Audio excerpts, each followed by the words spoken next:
Hello everyone, तो आज हम एक्सरसाइज 9.1 का क्वेश्चन नंबर 15 सॉल्व करने जा रहे हैं। तो देखते हैं क्वेश्चन क्या है। क्वेश्चन है a straight highway leads to the foot of a tower. A man standing at the top of a tower observes a car at an angle of depression of 30 degree which is approaching the foot of the tower with a uniform speed. ठीक है, तो पहले यहां तक समझते हैं कि question क्या बोल रहा है। तो क्वेश्चन में क्या है कि एक हाईवे है। ठीक है, तो ये मान लेते हैं मेरा हाईवे है और हाईवे के जस्ट सामने एक पोल है, एक टावर है। ठीक है ना, तो टावर को हम ऐसे रिप्रेजेंट कर रहे हैं। तो ये हाईवे है और हाईवे के जस्ट सामने ही एक टावर है, मान के चलते हैं। ठीक है, चलो अब इस टावर के टॉप पे एक ऑब्जर्वर है, क्लियर है, जो कि यहां पे खड़ा होके एक कार को आते हुए ऑब्जर्व कर रहा है। क्योंकि हाईवे है तो हाईवे पे कार हो गई, तो मान के चलते हैं कि अभी फिलहाल में कार इस पॉइंट पे है। ठीक है, कार इस पॉइंट पे है और ये आदमी जो है, ये ऑब्जर्वर जो है, इस कार को देख रहा है, ऑब्जर्व कर रहा है। तो अगर ये ऑब्जर्वर इस कार को देखेगा तो यहां पे क्या होगा, एंगल ऑफ डिप्रेशन होगा, क्योंकि जो ऑब्जर्वर का हाइट है वो ऑब्जेक्ट से ऊपर है। ठीक है, ज्यादा है, तो उस केस में जो भी एंगल बनेगा वो एंगल ऑफ डिप्रेशन बनेगा। क्लियर है, तो यहां पे पहले लाइन ऑफ साइट बनाते हैं। तो लाइन ऑफ साइट मेरा कुछ ऐसा होगा। ठीक है, ये लाइन ऑफ साइट होगा, थोड़ा स्ट्रेट नहीं बन पाया है लेकिन स्ट्रेट लाइन होगा। क्लियर है, तो ये मेरा लाइन ऑफ साइट है जो कि हाईवे के साथ कितना डिग्री का एंगल बना रहा है, 30 डिग्री का। क्लियर है, यहां तक 30 डिग्री का। तो यहां तक क्वेश्चन यही बोल रहा था कि एक हाईवे है, एक टावर है, टावर के टॉप पे कोई ऑब्जर्वर है जो कि कार को आते हुए ऑब्जर्व कर रहा है, देख रहा है। तो उस केस में जो एंगल ऑफ डिप्रेशन बन रहा है वो कितना है मेरा, 30 डिग्री। क्लियर है, अब एंगल ऑफ डिप्रेशन जो है हमेशा हम हॉरिजॉन्टल लाइन के साथ दिखाते हैं, हम यहां पे डायरेक्ट दिखा दिए। ऐसा इसलिए ध्यान से देखेंगे, इस ऑब्जर्वर के लिए हॉरिजॉन्टल लाइन क्या होगा, ये हॉरिजॉन्टल लाइन होगा मेरा, ये हॉरिजॉन्टल लाइन होगा। और हमेशा एंगल ऑफ डिप्रेशन हो या फिर एंगल ऑफ एलिवेशन हो, हमेशा हॉरिजॉन्टल लाइन के साथ बनता है। तो ये होना चाहिए एक्चुअली में, लेकिन हम यहां पे क्यों लिखे हैं, क्योंकि जो हॉरिजॉन्टल लाइन होता है वो ग्राउंड के पैरेलल होता है। तो ये लाइन और ये लाइन पैरेलल है और ये ट्रांसवर्सल की तरह बिहेव कर रहा है। तो उस केस में ये एंगल और ये एंगल इक्वल होगा अल्टरनेट इंटीरियर एंगल से, बता चुके हैं, पहले भी डिस्कस कर चुके हैं। क्लियर है यहां तक। चलो अब आगे पढ़ते हैं, क्वेश्चन क्या है। और यहाँ पे जो कार मूव कर रही है, इस हाईवे पे जो भी कार मूव कर रही है उस कार का यूनिफॉर्म स्पीड है, यहाँ पे दिया है विथ अ यूनिफॉर्म स्पीड। ठीक है, कार का स्पीड यूनिफॉर्म का मतलब होता है कांस्टेंट है, बदल नहीं रहा है। अगर 60 किलोमीटर पर आवर की स्पीड में चल रही है तो उसका स्पीड उतना ही है, 60 किलोमीटर पर आवर, उसका बदल नहीं रहा, यूनिफॉर्म है, कांस्टेंट है। क्लियर है, अब क्वेश्चन आगे पढ़ते हैं। क्वेश्चन है 6 seconds later the angle of depression of the car is found to be 60 degree. अब क्वेश्चन ये है कि 6 सेकेंड के बाद एंगल ऑफ डिप्रेशन कार का कितना हो गया, 60 डिग्री। ऐसा इसलिए क्योंकि कार लगातार मूव कर रहा है यूनिफॉर्म स्पीड से। तो 6 सेकेंड के बाद वो कार मूव करके कहीं मान लेते हैं इस पॉइंट पे पहुंच जाएगा। ठीक है, इस पॉइंट पे पहुंच जाएगा। अब इस केस में एंगल ऑफ डिप्रेशन क्या होगा, कुछ ऐसे होगा, एंगल ऑफ, ये लाइन ऑफ साइट होगा और एंगल ऑफ डिप्रेशन कितना बनेगा, 60 डिग्री बनेगा। क्लियर है, क्योंकि ये और पास आ गया, ये जो कार है ऑब्जर्वर के और पास आ गया। क्लियर है, तो उस केस में जो एंगल ऑफ डिप्रेशन है और ज्यादा बनेगा। ठीक है, यहां तक। अब देखेंगे ध्यान से, यहां पे ये हॉरिजॉन्टल लाइन है, ये ग्राउंड है, ये दोनों पैरेलल है एक दूसरे के। और अगर ये ट्रांसवर्सल की तरह बिहेव करेगा, अगर ये लाइन ट्रांसवर्सल की तरह बिहेव करेगा तो ये बड़ा वाला एंगल इसके इक्वल होगा अल्टरनेट इंटीरियर एंगल से। तो अगर ये पूरा 60 डिग्री है तो ये भी कितना होगा मेरा, 60 डिग्री होगा।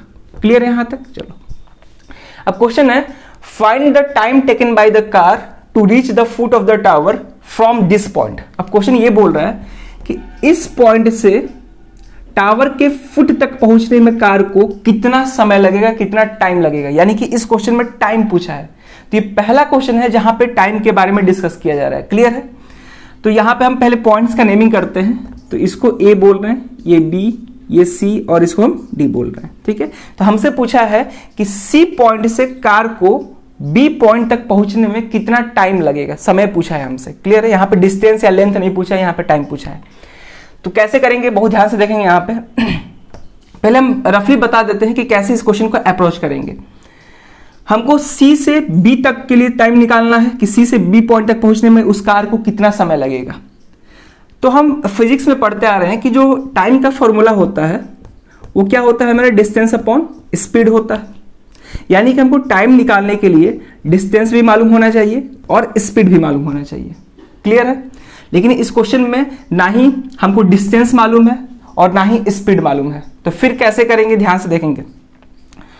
अगर हम स्पीड को कुछ मान लेते हैं, ठीक है, यहां पे हम क्या करेंगे कि कार के स्पीड को कुछ लेट कर लेंगे, क्योंकि कार का स्पीड यूनिफॉर्म है, कांस्टेंट है, तो उसको हम कुछ मान लेंगे। तो मान के चलेंगे कि जो कार का स्पीड है x मीटर पर सेकेंड है। क्लियर है? यहाँ पे हम मीटर में ही बात करेंगे जनरली, क्योंकि जो भी क्वेश्चंस होते हैं वो मीटर में ही दिए होते हैं, तो मीटर में बात करेंगे। ठीक है, तो हम यहाँ पे कार की स्पीड को x मीटर पर सेकंड मान के चलेंगे, क्योंकि हमको मालूम नहीं है कि कार का स्पीड क्या है, तो उस केस में हम उसको x मीटर पर सेकंड मान के चलेंगे। यहाँ पे हम स्पीड को मान लेंगे और फिर हम डिस्टेंस निकाल लेंगे बाय यूजिंग ट्रिग्नोमेट्रिक रेशियोज। अभी तक जितने सारे हम क्वेश्चंस करते आ रहे हैं उसमें हम क्या निकालते थे, लेंथ निकालते थे। तो लेंथ का मतलब क्या होता है, इनडायरेक्टली डिस्टेंस बोल सकते हैं। तो हम क्या करेंगे कि कार के स्पीड को कुछ लेट कर लेंगे और डिस्टेंस कैसे निकालेंगे, बाय यूजिंग टी रेशियोज। वहां पे हम ट्रिग्नोमेट्री का कंसेप्ट लगा के हम डिस्टेंस निकाल सकते हैं। डिस्टेंस निकालने का मतलब लेंथ निकालना। क्लियर है? तो यहाँ पे हम बीसी का लेंथ निकाल सकते हैं। तो हमको क्या करना होगा, टाइम निकालने के लिए पहले बीसी का लेंथ निकालना होगा, यानी कि दोनों के बीच का डिस्टेंस निकालेंगे और स्पीड तो कुछ लेट ही कर लेंगे, उसके बाद आगे कैंसिल होकर हमको टाइम निकल जाएगा। क्लियर है? चलिए देखते हैं इसको अप्रोच, मतलब क्वेश्चन को सॉल्व करते हैं पहले। तो स्पीड हमको नहीं मालूम है, तो स्पीड को हम पहले कुछ लेट करेंगे। ठीक है, क्योंकि स्पीड को हम निकाल नहीं सकते हैं, मतलब कुछ डाटा नहीं गिवन है, तो स्पीड को हम फाइंड नहीं कर सकते, स्पीड को हमको कुछ मानना पड़ेगा। ठीक, तो लिखेंगे let the uniform speed of a car be x metre per second. ठीक है, मान लेते हैं कि कार का यूनिफॉर्म स्पीड कितना है मेरा, x मीटर पर सेकेंड। ठीक है, अब ध्यान से देखेंगे क्वेश्चन में एक और बात कही गई है कि उस कार को D से C पॉइंट तक पहुंचने में 6 सेकंड लग रहा है, क्योंकि यहां पे लिखा गया है 6 second later the angle of depression of the car is found to be 60 degree. 6 second later का मतलब हुआ कि D से C पॉइंट तक पहुंचने में उसको टाइम कितना लगा, 6 सेकंड लगा। तो D से C के लिए हमको टाइम मालूम है, स्पीड भी मालूम, मतलब स्पीड मालूम क्या, हम मान लिए हैं स्पीड को, तो वहां से हम डिस्टेंस निकाल सकते हैं, यानी कि C और D के बीच का डिस्टेंस हम निकाल सकते हैं। टाइम मालूम है और स्पीड को हम लेट किए हैं, तो यहां से हम कह सकते हैं कि डिस्टेंस का फॉर्मूला हमको मालूम है कि डिस्टेंस क्या होता है, लिखेंगे सिंस डिस्टेंस बराबर स्पीड इनटू टाइम। ठीक है, ये डिस्टेंस का फॉर्मूला होता है, हम पढ़ते आ रहे हैं। डिस्टेंस क्या होता है, स्पीड इनटू टाइम होता है। तो अगर हमको CD के बीच का डिस्टेंस निकालना है तो फिर क्या करेंगे, तो स्पीड तो हम यूनिफॉर्म है जो कि x है, और यहां से यहां तक के जाने का टाइम कितना लग रहा है, टाइम लग रहा है 6 सेकंड। तो यहां से हम निकाल सकते हैं CD इक्वल टू कार का स्पीड कितना है मेरा x, टाइम कितना लग रहा है 6 लग रहा है, 6 सेकंड लग रहा है, तो 6 कर लेंगे, यानी कि CD का लेंथ कितना हो जाएगा, 6x मीटर हो जाएगा। तो मीटर हम लिख नहीं रहे हैं। ये समझ में आया होगा कैसे हम किए हैं, क्योंकि D पॉइंट से C पॉइंट तक पहुंचने में कार को 6 सेकंड लग रहा है और कार का जो स्पीड है वो x मीटर पर सेकंड माने हैं हम।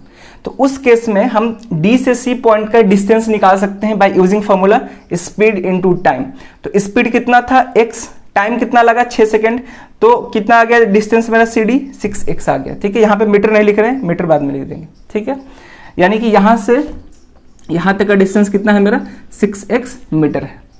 अब हमको क्या फाइंड करना है, हमको BC फाइंड करना है, क्योंकि BC, अगर BC का लेंथ मालूम चलेगा तभी जाके हमको टाइम निकाल पाएंगे। पहले हम BC के बीच का डिस्टेंस निकालेंगे, उसके बाद ही हम टाइम निकाल पाएंगे। ठीक है ना, तो हम इसको क्लीन करेंगे, तो पहले इसको नोट कर ले पॉज करके। अब हमको BC का डिस्टेंस चाहिए, तो पहले हम क्या करेंगे, इस छोटे वाले राइट एंगल ट्रायंगल को लेंगे, क्योंकि इस फिगर में हमको 2 राइट एंगल ट्रायंगल दिखता होगा, एक छोटा वाला ABC और एक बड़ा वाला ABD दिख रहा होगा। तो पहले छोटा वाला ट्रायंगल लेंगे और यहाँ पे टी रेशियोज लगाने की कोशिश करेंगे। तो लिखेंगे इन ट्रायंगल ABC। ठीक है, अब ABC ट्रायंगल में अब कौन सा टी रेशियोज निकालना होगा, देखिए BC क्या है मेरा बेस और AB परपेंडिकुलर है, और ये जो परपेंडिकुलर है ये दोनों ट्रायंगल में कॉमन है।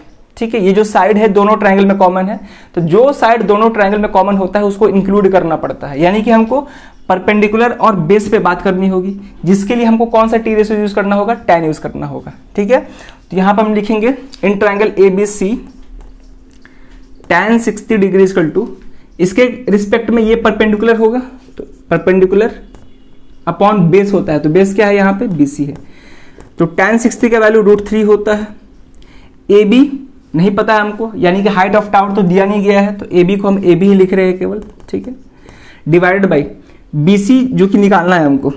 ठीक है, BC हमको निकालना है, तो यहाँ पे हम BC लिख देते हैं सिंपली, तो यहाँ से आ जाएगा। ठीक है, तो क्रॉस मल्टीप्लाई करेंगे तो यहाँ से आ जाएगा AB is equal to √3 into BC हो जाएगा, √3 इंटू BC। इसको हम इक्वेशन फर्स्ट लेट कर लेंगे। ठीक है, क्रॉस मल्टीप्लाई करें तो AB is equal to √3 into BC आ गया। अब हमको BC चाहिए, हमको क्या चाहिए, BC चाहिए, लेकिन यहाँ पे दो वेरिएबल्स है, दो साइड है, AB है और BC है, यानी कि एक इक्वेशन और चाहिए सॉल्व करने के लिए इस इक्वेशन को। तो एक इक्वेशन कहाँ से मिल सकता है, जब हम बड़ा वाला ट्रायंगल लेंगे तब, ABD लेंगे तब, तो लिखेंगे इन ट्रायंगल ABD। अब ABD में भी हमको tan यूज करना होगा, क्योंकि इस एंगल के रिस्पेक्ट में ये परपेंडिकुलर और ये पूरा BD बेस होगा। तो बोले थे कि कॉमन साइड वाले को लेना है, तो ये परपेंडिकुलर कॉमन साइड है और बेस तो लेना ही होगा, तो यहाँ भी tan का यूज करना होगा।